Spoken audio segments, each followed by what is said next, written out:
Assalamualaikum warahmatullahi wabarakatuh. Perkenalkan, nama saya Muhammad Rifani Sadira, NIM 1801-1470.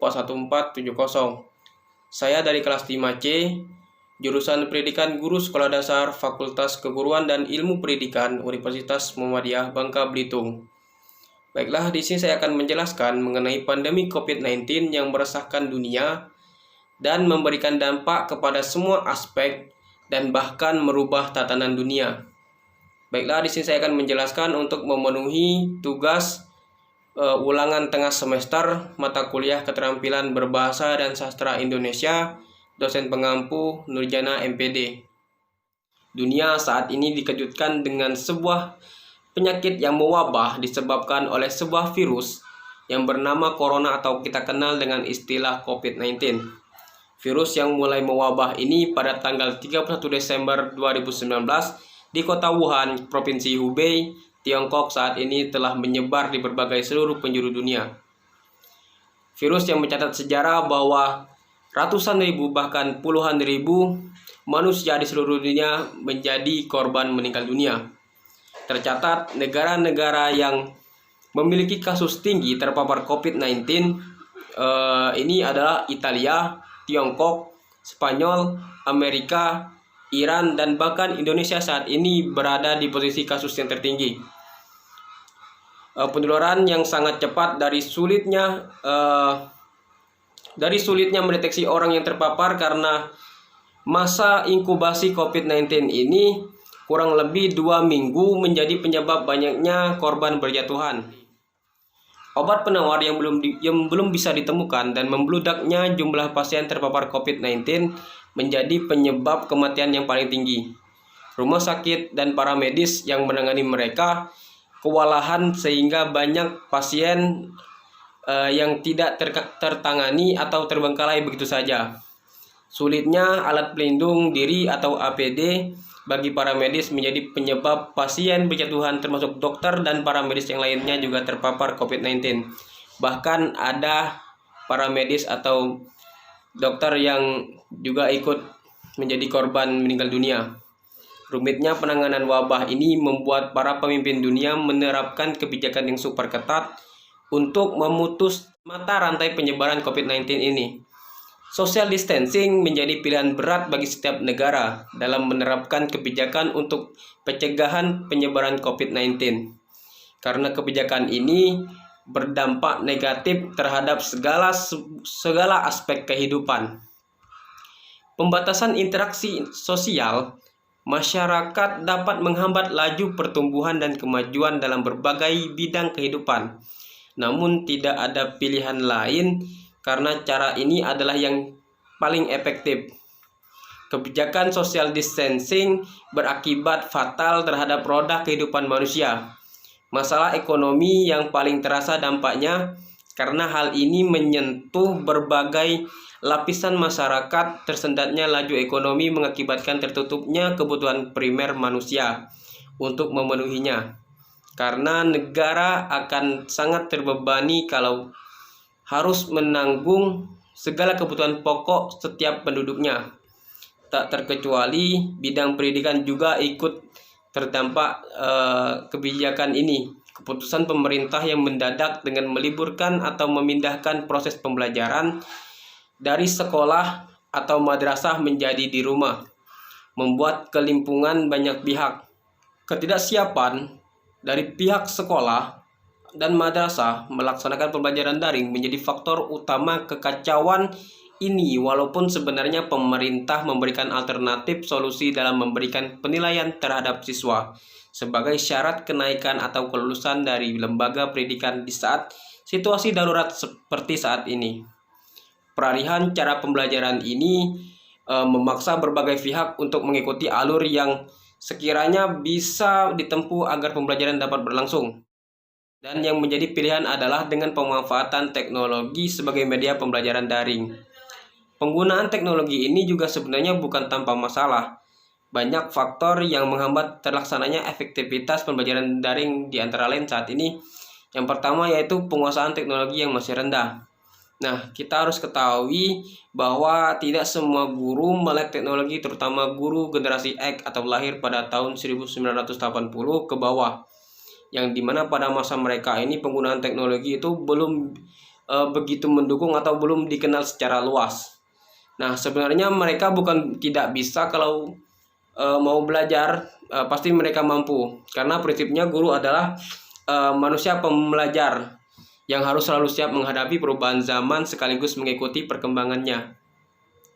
Keadaan hampir sama juga dialami oleh siswa. Tidak semua siswa sudah terbiasa menggunakan teknologi dalam kehidupan sehari-harinya.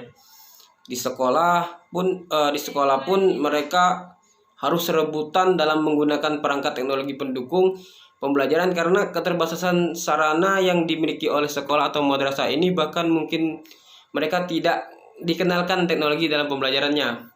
Nah, yang kedua yaitu keterbatasan sarana dan prasarana. Nah, inilah yang menjadi faktor dari pembelajaran daring ini.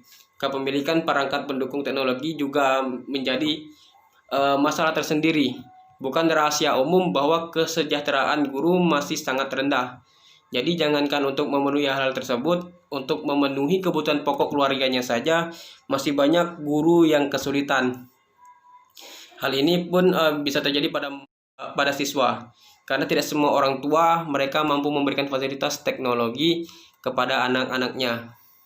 Bahkan kalaupun mereka punya fasilitas namun tidak digunakan untuk media pendukung pembelajaran karena ketidaktahuan orang tua dalam membimbing anaknya untuk pemanfaatan teknologi dalam pembelajaran. Yang ketiga yaitu jaringan internet. Jaringan internet pada pembelajaran daring ini tidak bisa lepas dari penggunaan jaringan internet. Tidak semua sekolah dan atau madrasah sudah terkoneksi ke internet sehingga guru-gurunya pun dalam keseharian belum terbiasa dalam memanfaatkannya. Kalaupun ada yang menggunakan jaringan seluler, terkadang jaringan yang tidak stabil karena letak geografis yang masih jauh dari jangkauan sinyal seluler atau sering terganggu pada gangguan sinyal. Nah, yang keempat yaitu biaya. Jaringan internet yang sangat dibutuhkan dalam pembelajaran daring menjadi masalah tersendiri bagi guru dan siswa. Kuota yang dibeli untuk kebutuhan internet menjadi melonjak, dan banyak di antara guru juga dan orang tua siswa yang tidak siap untuk menambah anggaran dalam menyediakan jaringan internet. Metode pembelajaran daring ini sebenarnya sudah bukan barang baru, sebab di beberapa negara, terutama di negara maju, kegiatan ini sudah terbiasa. Proses pembelajaran di perguruan tinggi, apalagi tidak hanya di luar negeri, namun di Indonesia juga sudah terbiasa dilaksanakan. Namun untuk pembelajaran pada tingkat satuan dasar dan menengah belum tentu populer atau belum begitu populer, sehingga diperlukan persiapan yang sungguh-sungguh agar bisa berjalan dengan baik. Perkembangan zaman yang semakin hari semakin menuntut perubahan peradaban, dan hal ini akan berdampak pada cara atau metode pembelajaran yang sudah biasa dilakukan. Pada zaman yang serba teknologi ini, menurut dari pihak pendidikan untuk mempersiapkan diri dalam mengikuti perkembangan zaman seperti saat ini. Tak ada seorang pun yang dapat membantah ataupun menolak pesatnya perkembangan teknologi saat ini. Bahkan kalau ada yang menolaknya, maka siap-siap saja akan tertinggal, bahkan akan terlindas oleh orang lain. Teknologi ibarat dua mata pisau yang masing-masing memiliki peran yang sama besarnya, yaitu sisi positif dan negatif yang memberikan pengaruh terhadap perubahan peradaban manusia. Seluruh aspek kehidupan saat ini tidak bisa lepas dari teknologi. Oleh karena itu, teknologi sangat penting bagi masyarakat agar penggunaan teknologi betul-betul bermanfaat tanpa merugikan dan juga berdampak negatif terhadap tatanan kehidupan, khususnya dalam bidang pendidikan. Literasi teknologi ini perlu dipelajari oleh semua pihak komponen pendidikan, terutama dalam pemanfaatannya sebagai media pembelajaran daring yang saat ini sedang dilakukan. Adapun hal-hal yang perlu dipahami dan disadari oleh pihak atau komponen pendidikan antara lain, yang pertama yaitu orang tua. Nah, pendidikan anak sejatinya adalah tanggung jawab mutlak dari orang tua. Sebab di akhirat nanti pun orang tua akan dipinta pertanggungjawaban atas anak mereka masing-masing.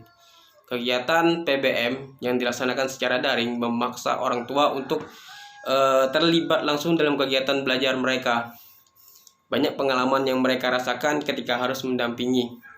Ramai di berbagai media sosial yang menceritakan bahwa pengalaman mereka selama mendampingi anak-anaknya belajar, baik itu positif maupun negatif.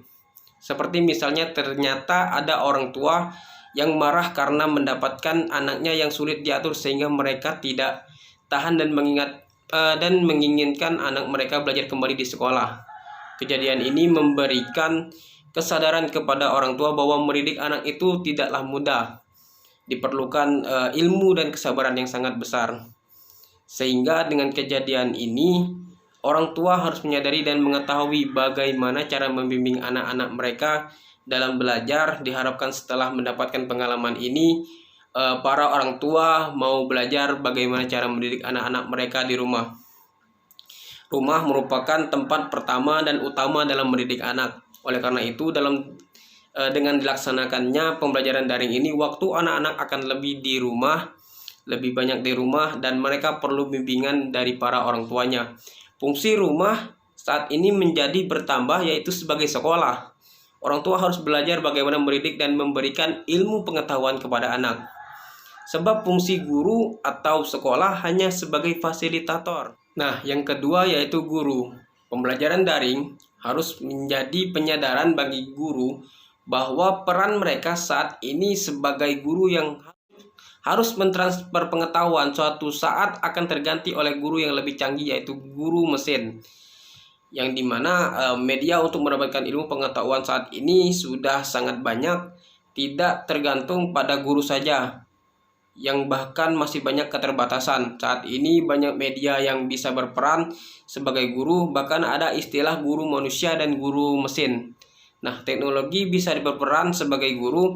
Nah, guru ini disebut guru mesin. Ilmu pengetahuan yang sangat banyak bisa dipelajari dengan menggunakan mesin. Sebut saja media itu adalah internet. Nah, dengan menggunakan internet, manusia bisa mengetahui sesuatu yang diinginkannya dengan cepat tanpa terbatas ruang dan waktu. Nah, guru yang hanya memposisikan diri sebagai pentransfer ilmu pengetahuan sudah memiliki saingan yang super canggih, yang mungkin suatu saat nanti akan menggantikan peran guru manusia. Guru mesin memiliki kelebihan yang jauh lebih efektif dibanding manusia dalam mentransfer ilmu pengetahuan. Nah, sekarang bagaimana guru mesin tidak bisa menggantikan guru manusia? Mesin secanggih apapun tetap memiliki kelemahan karena mesin merupakan buatan manusia. Oleh karena itu, agar manusia tidak tergantung pada mesin, maka manusia harus mampu menguasai mesin. Mesin di sini bisa kita artikan sebagai teknologi. Guru sangat penting untuk mengetahui dan menguasai teknologi, karena pada hakikatnya guru manusia tidak bisa diganti oleh guru mesin. Karena kelemahan guru mesin adalah pada mesin tidak memiliki unsur rasa, bahasa, dan karakter, sehingga tidak ada guru mesin yang mampu menggantikan posisi guru manusia, karena guru manusia memberikan pembelajarannya dari hati atau rasa. Nah, peran ini harus diambil oleh guru manusia untuk mengimbangi peran guru mesin yang hanya bisa transfer pengetahuan tanpa ada filter. Sebab mesin tidak mengetahui nilai baik dan buruk. Sampai kapanpun, selagi manusia ada, maka guru manusia tidak akan tergantikan perannya oleh mesin. Sebab kalau semua sudah digantikan oleh mesin, maka kehancuran dunia tidak bisa dibantah lagi. Nah, yang ketiga yaitu sekolah. Nah, sekolah menjadi sebagai lembaga penyelenggara pendidikan harus bersiap-siap mengantisipasi perubahan peradaban manusia. Perubahan tingkah laku manusia yang cenderung tidak bisa lepas dari teknologi dalam segala aktivitasnya harus juga diikuti oleh sekolah atau madrasah. Dampak pandemi COVID-19 memberikan pengalaman berharga betapa peran sekolah atau madrasah yang selama ini sebagai sentral pendidikan seolah tidak berarti. Program-program pendidikan yang dilaksanakan di sekolah dan atau di sekolah atau madrasah yang dulu dianggap sebagai sangat penting karena berpengaruh terhadap kualitas pendidikan kini seolah tak berarti. Nah, pemerintah membatalkan ujian nasional atau UN, ujian sekolah berstandar nasional atau UASBN, melarang kegiatan-kegiatan mengumpulkan orang banyak, dan program penting lainnya yang sudah tidak bisa dilakukan di sekolah atau madrasah, demi terbentuknya tujuan agar mengurangi atau memutuskan rantai dari penyakit mewabah ini COVID-19 dengan melakukan social distancing. Kegiatan-kegiatan tersebut kini diganti dengan aktivitas yang harus dilakukan secara daring. Walaupun saat ini pemerintah tidak mewajibkan semua program sekolah atau madrasah bisa dilaksanakan secara daring karena situasi saat ini dalam keadaan darurat.